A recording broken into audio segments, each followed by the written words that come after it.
साथियों as a financial adviser होने के नाते अक्सर लोग मुझसे पूछते हैं कि सर इंश्योरेंस ज़्यादा बेहतर है या म्यूचुअल फंड। तो इस वीडियो में इसके उत्तर को हम लोग जानेंगे। साथियों, अगर आप हमारे इस वीडियो को देख रहे हैं तो हमें सपोर्ट जरूर कीजिए, हमें फॉलो कीजिए, लाइक कीजिए और वीडियो कैसा लगा पूरा देखने के बाद कमेंट जरूर कीजिए। साथियों, एसआईपी बेहतर है या इंश्योरेंस, समझते हैं। देखिए, एसआईपी में क्या होता है, हर महीने आप जमा करते हो और एक गोल को तय करके उसके हिसाब से जमा करते हो और आप एक समय सीमा के बाद अच्छा रिटर्न भी देखते हो, जब चाहो तब निकाल सकते हो। इंश्योरेंस में ऐसा नहीं होता।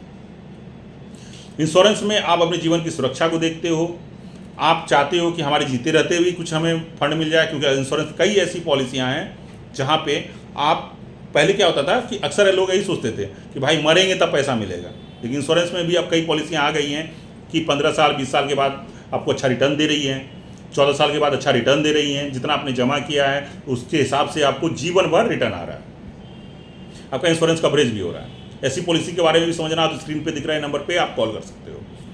तो भाई क्या है कि एसआईपी बेहतर है या इंश्योरेंस?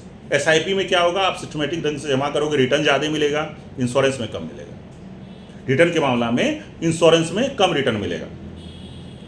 टैक्स बेनिफिट की बात कर लें तो म्यूचुअल फंड्स में भी कई ऐसे म्यूचुअल फंड्स हैं जहाँ पे आपको टैक्स बेनिफिट मिल जाता है और इंश्योरेंस में तो मिलना ही मिलना है। अब आता क्या है, सुरक्षा। एसआईपी जब तक आप जिंदा हो जमा हो रही है, इंश्योरेंस मरने के बाद पैसा आ गया, लेकिन एसआईपी में जितना आपने जमा किया है उतना ही मिलना है।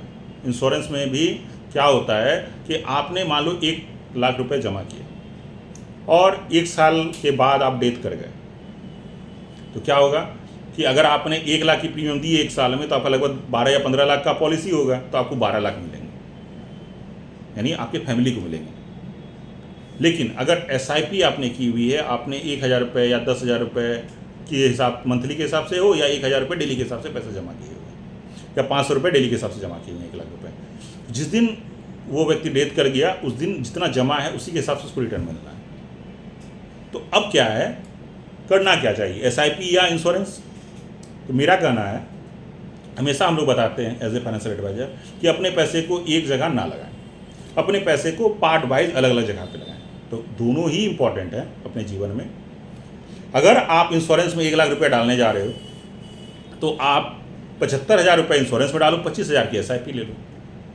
50,000 की एसआईपी भी उसी तरह का रिटर्न दे पाएगी अगर लॉन्ग टर्म के लिए चल गया, जितना आपको इंश्योरेंस से मिलना है 75,000, यानी 25,000 की एसआईपी 75,000 के इंश्योरेंस के बराबर का रिटर्न दे सकती है। तो आपको क्या करना होगा, अपने फंड को 2-3 भागों में बांट के लगाना होगा। बाकी कोई भी निवेश बहुत ही जोखिम भरा होता है, सोच समझ के निवेश करना है। आप इंश्योरेंस लें, म्यूचुअल फंड लें, उसके टर्म एंड कंडीशन को जरूर रीड कर लें, कहीं ऐसा ना हो कि आपने जिस सोच के साथ लिया हो वो पूरा ना हो। वीडियो कैसा लगा जरूर बताइएगा, कमेंट कीजिएगा और अगर आप एसआईपी या म्यूचुअल फंड स्टार्ट करना चाहते हैं तो हमें जरूर व्हाट्सएप कीजिएगा, हम आपको हेल्प करेंगे।